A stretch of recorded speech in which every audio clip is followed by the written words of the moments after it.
Magandang araw mga ka-abi. For today's video, mag-update lang tayo sa mga kalapate natin. Saka sa kalapate natin na sinali sa fan race. So bali dalawa lang naman yung sinali natin sa fan race, si Balaling at saka si Falcon. So pares na live pa yun hanggang ngayon.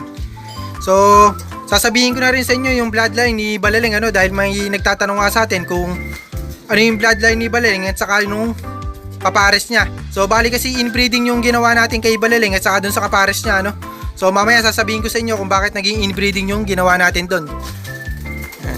So update muna tayo dito sa mga kalapate natin na to So mga pang young bird nga natin to para sa south sa darating na south nga ngayon. So bali kanina hindi muna ako nagpakain sa kanila. Kaninang maga nagpasting tayo. So ang pinakain lang natin malunggay, hindi tayo nagbigay ng inumin. Hindi tayo nagbigay ng pakain sa kanila kundi malunggay lang. So kahapon naman ng hapon nagpakain tayo ng marami. Bali itong technique ng pagpapasting na to So matagal ko nang ginagawa to.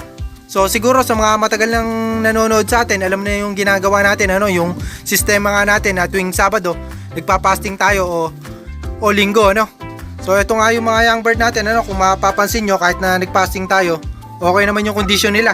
So nakatakas na nga isa, lumipad na.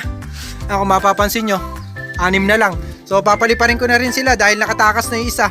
So para 7 na silang lumilipad Yan kung napansin nyo.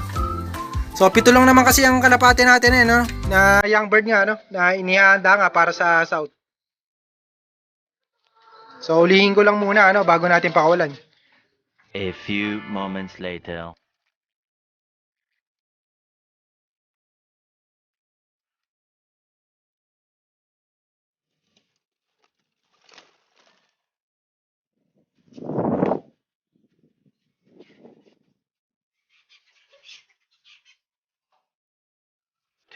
Thousand years later. So update nga muna tayo dito sa argo natin na kalapate si Chokomboroti. So kung mapapansin nyo, namimisa na yung kapares niya. So nangitlog na nga yung kapares niya kahapon, hindi tayo nakapag-update kahapon So sa mga viewer nga natin na laging sumusuporta sa atin, nanghihingi ng araw-araw na update, hindi tayo makapag-update lagi dahil nauubusan tayo ng content So nangitlog nga sila kahapon, bali bukas pa yung susunod na itlog niyan. Ganoon naman yung kalapate Kapag nangitlog ngayon, so may bakante na isang araw bago mangitlog ulit. Ayan nga So nag-update lang muna tayo dito bago tayo mag-update dito kay kay Balaling. So bali yung ginawa natin pagpapares dito kay Balaling at saka dito sa kapares niya yung anak ng superset. So inbreeding kasi tawag dito. Pagka nag-i-inbreeding kayo, lagi nyo lang tatandaan kapag magkamag-anak yung kalapate nyo, inbreeding na tawag doon kahit na gaano kalayo pa yun, inbreeding yun kasi magkamag-anak. So yun lang ang tatandaan nyo, pero marami kasi silang tawag na classification ng tawag doon sa inbreeding Katulad nga isa nga dyan yung line breeding. So naipit na yung ulo. So papakilala ko naman sa inyo So sabihin ko sa inyo yung bloodline nito. Bali kaya naman sila naging magkamag-anak sa mga nagtatanong sa atin kung ano nga yung bloodline nito. So bali naging magkamag-anak sila kasi magkapatid yung nanay nila. Parehas na kaluluwa, Morris Gordon yung line So pinag-cross natin yung kaluluwa at saka Morris Gordon. Parehas na overall champion yun. Unfortunately namatay nga yung kaluluwa line natin na overall champion. Nakakain ng pusa kasi yung kaluluwalay natin yung hen nga natin. Bali hen kasi yung kaluluwalay natin. Tapos yung overall champion naman natin na Morris Gordon nandito pa sa atin Bali yun yung kapares ni Kambal. So kung mapapansin nyo yung checkered na yun yung lolo neto Bali lolo neto ni Balaling. So overall champion din. Kaya may lahi talaga to ng overall champion. Pati to. So magkapatid kasi yung nanay nila Kaya nga inbreeding ang tawag kasi magkamag-anak.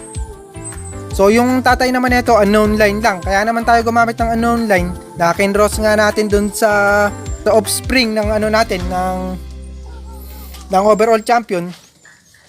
Kasi pinanglalaro din. Hindi naman tayo gumagamit ng unknown line lang na talagang hindi pinanglalaban o pinanglalaro sa club So lahat ng ginagamit natin na unknown line, kahit papaano naka-club ring man lang. Yung talagang may patunay na pinangkakarera. So, ito namang hen natin. Anak to ng superset. So, gaya nga ng sabi ko sa inyo, yung nanay nito, kapatid nung nanay nun. So, overall champion din yung lolo niya. So, pare sila ng lolo. Kaya sila magkamag-anak, magpinsan sila bale. Yan. Full sister kasi yung nila, yung mga nanay nila. Tapos yung tatay nito, superset winner. Ginawa nating So, yung mga kapatid nito, nabenta na nga natin dahil na-cancel nga yung race, Bali, panglaro kasi talaga natin to, yung dalawa natin na kalapati na to. Panglaro natin ng summer.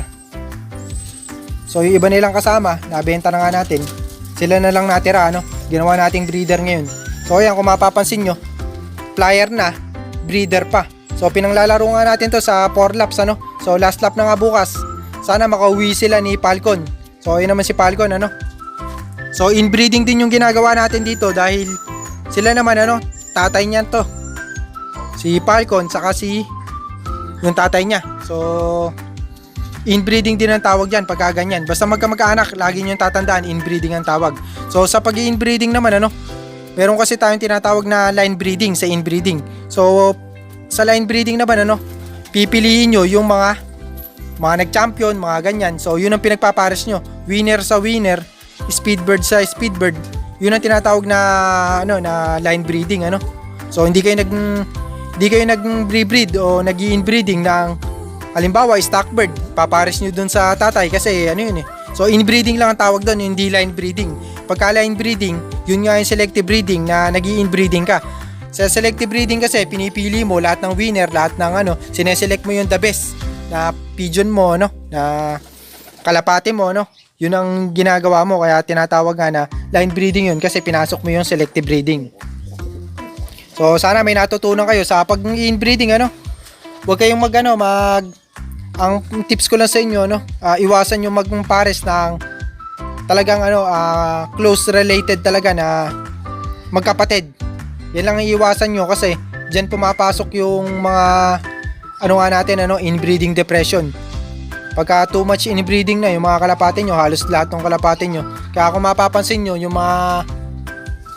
mga sikat na fancier, meron na silang sariling linyada. Kaso nagpapasok pa sila ng ibang linyada ng kalapate kasi ini-infuse nila dun sa linyada nila para hindi nga magkaroon ng inbreeding depression na tinatawag. Sa inbreeding depression naman na tinatawag sa kalapate, yun nga yung nagkakaroon ng deformities yung mga anak.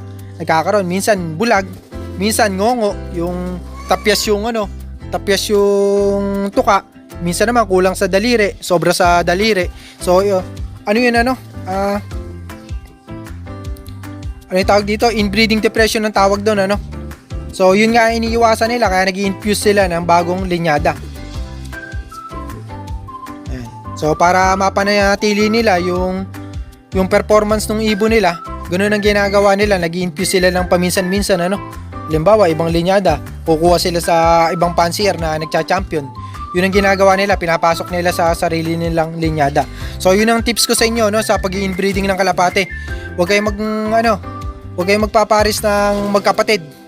Di baling magtatay, wag lang yung magkapatid, So, yun ang pinakamahirap kasi, sa pag-i-inbreeding kahit na anong hayop. Yun ang iwasan nyo. So, yun lang naman sa akin lang naman to, Opinion ko lang to. Yun yung tips ko, nasa inyo naman kung gagawin nyo yun o hindi, So, bukas na nga yung last lap ng laban natin, Sana makauwi yung mga kalapate natin. So, magpapakain lang tayo ng kalapate ngayon, Tapos, susubuan na rin natin ng vitamins yung mga kalapate natin na panglaban. Si Falcon nga, at saka si Balaling. A few moments later. So, nagpakain na nga tayo ng kalapate, So, ito na rin yung mga vitamins natin na isusubo sa kanila, So, hindi ko na sasabihin sa inyo. Kung gusto nyong malaman, pwede nyo namang panoorin dyan, sa mga bago sa channel ko. Pwede nyo namang panoorin yung mga video natin dyan tungkol nga sa vitamins, sa sinusubo before the race. So, itong kalapate natin na to, si Balaling, hindi muna natin to susubuan ng vitamins. Dahil nga meron siyang meron siyang inakay. So, kung mapapansin nyo, kapag binigay natin sila ng vitamins ngayong pagkatapos nila kumain, isusubo lang na ito doon sa sa ano natin, sa pichon. So itong si Falcon muna susubuan natin ng vitamins. Ayan. So dahil tapos na nga siyang kumain, ano, susubuan natin ng vitamins to.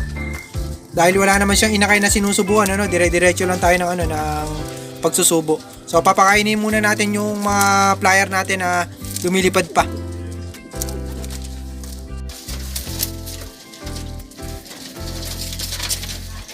Bali, pinapaamo lang muna natin, ano, bago natin bigyan ng pagkain. So, kailangan maamo yung kalapati nyo. So, lagi lang naman ganyan ang gagawin nyo, ano, para mapanatili nyo nga na maamo yung kalapati nyo. Hindi na ilang sa inyo. Pagka kasi hindi nyo ginanyan, may chance na mabulabog nyo, no, o umilap yung kalapati. So, papakainin na nga natin. Okay lang yun, ano, bagya lang tayo magpapaamo ng kalapati. So, ayan, pinakain na natin, ano. So, para mapanatili nyo nga na maamo yung kalapati nyo, ganun lang, ano, gagawin nyo, ano. Once a week, kahit pa paano, mag-handfeed kayo ng kalapati nyo. Kung mapapansin nyo, yung patuka natin, meron ng high protein pellet, ano. So, ayan na ulit, ano, tas may mani pa. So, ganun lang ginagamit natin, ano. Mga sikretong malupit. So, sana may natutunan kayo sa ano natin, ano, sa video natin. Happy flying sa inyo. God bless.